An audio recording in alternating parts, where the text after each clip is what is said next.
فقیر بادشاہ کے دربار میں جا نکلا نا تو کہا کہ بادشاہ یہ تخت و تاج کیا ہوتے ہیں، اس کی کوئی قیمت نہیں ہے۔ تو بادشاہ ہنس کے کہنے لگا اس فقیر کو باہر نکالو، اسے کیا پتا ہے یہ تخت و تاج کیا ہوتے ہیں، اس کی لذت کیا ہوتی ہے۔ جب خدام کھڑے ہوتے ہیں استقبال کر رہے ہوتے ہیں، جب تخت پہ بیٹھے اور ساری رعایا نیچے بیٹھی ہوتی ہے، اس نے کہا نکالو فقیر کو، اس کو کیا پتا۔ بادشاہ ایک دن شکار کرنے گیا تو وہاں اس کا گھوڑا جو ہے وہ سرکش ہو گیا اور ایسی جگہ پہ لے گیا کہ جہاں نہ پانی تھا اور نہ کوئی اور چیز۔ بادشاہ وہاں ہانپ رہا ہے کہ وہی فقیر مشکیزہ ڈالے ہوئے گزرا اور آواز دے رہا ہے پانی لے لو، پانی لے لو۔ بادشاہ کی تو موت واقع ہونے والی تھی، آخری ہچکیاں تھی، تو اس نے آواز دی پانی۔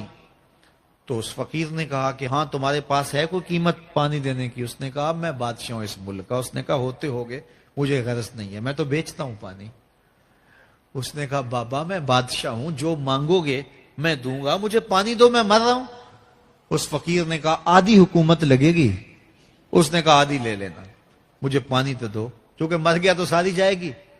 اس نے پانی کا گھونٹ دیا، پیاس کی شدت تھی، جب پانی کا کٹورا اس نے منہ سے لگایا تو پانی حلق میں اٹک گیا۔ اب پھر دوبارہ مصیبت بن گئی تو اس فقیر نے کہا کہ میں حکیم بھی ہوں، اگر کہو تو تمہارا علاج کر دوں۔ اس نے کہا ضرور کرو، لیکن اس نے کہا میں یوں ہی نہیں کروں گا، آدھی باقی حکومت بھی لگے گی، وہ بھی لکھ دو۔ اس نے چمڑے کے اوپر لکھوا لیا، ساری حکومت لکھوا لی اور اس نے اس کا علاج کیا فوری۔ جو اس کے پاس ٹوٹکا ٹونا تھا تو اس کا پانی حلق سے نیچے اتر گیا۔ بادشاہ گھوڑے پہ بیٹھا واپس آیا، وقت گزر گیا، عرصہ بیت گیا۔ بادشاہ پھر تخت پہ بیٹھا تھا، وہی فقیر بھیس بدل کے دوبارہ آ گیا۔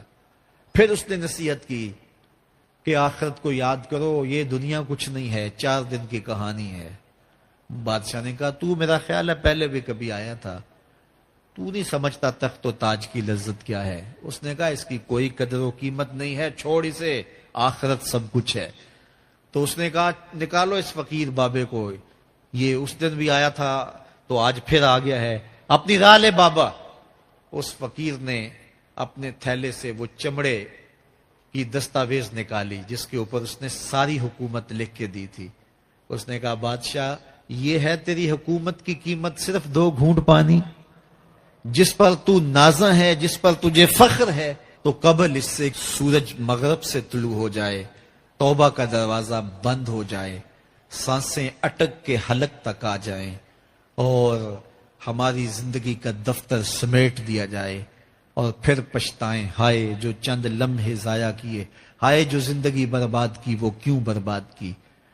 کل کے پچھتاوے سے بہتر آج کا پچھتاوا، زندگی پلٹ ہوگا، وقت پر کافی ہے ایک قطرہ بھی آب خوش ہنگام کا، جل گیا جب کھیت برسا می تو پھر کس کام کا۔ آئیے میں اور آپ اپنی زندگی کو مالک کی چوکھٹ پہ، مالک کی دہلیز پہ لے جائیں، اس کے حضور سچی توبہ کریں، رجوع لائیں، اپنے گناہوں سے معافی مانگیں، وہ کریم ایک آنسو سے سارے گناہ معاف کر دے گا۔ اپنی آخرت کی تیاری کریں، کاروبار دنیا بھی کریں، لیکن اصل ہماری زندگی آخرت کی زندگی ہے۔ صحابہ کو خندق کھودتے دیکھا تو پیار آیا تو یہی کہا اللہم ان العیش عیش الاخرہ، اے اللہ زندگی تو آخرت کی زندگی ہے، فاغفر للانصار والمہاجرہ، میرے انصار کو بھی بخش دے، میرے مہاجروں کو بھی بخش دے۔ تو اللہ تعالی ہم سب کی مغفرت فرمائے۔